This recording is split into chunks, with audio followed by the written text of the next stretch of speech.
Hi friends, మేము ఈరోజు మాకు దగ్గరలో ఉన్న కాలభైరవ స్వామి టెంపుల్కి వెళ్తున్నాం. ఈ టెంపుల్కి ఎందుకు వెళ్తున్నామంటే ఈరోజు అమావాస్య. కాలభైరవ స్వామి టెంపుల్లో అమావాస్య రోజు బహుళ అష్టమి రోజు కూష్మాండ దీపం వెలిగిస్తారు.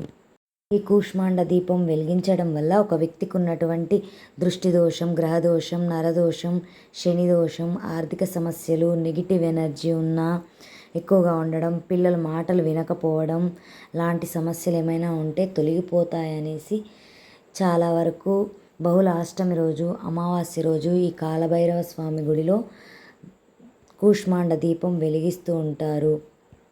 ఈ కూష్మాండ దీపం ఎలా వెలిగిస్తారు అంటే, ఒక గుమ్మడికాయను తీసుకొని వచ్చి మధ్యలో కట్ చేసి దానిలో ఉన్న గింజలన్నీ తీసివేసి దానికి పసుపు పూసి కుంకుమ బొట్లు పెట్టి పక్కన పెడతారు.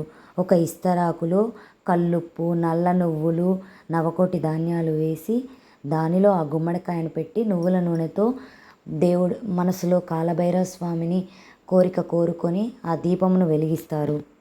నైవేద్యంగా బెల్లంను సమర్పిస్తారు. వీడియో నచ్చితే please like, share and subscribe.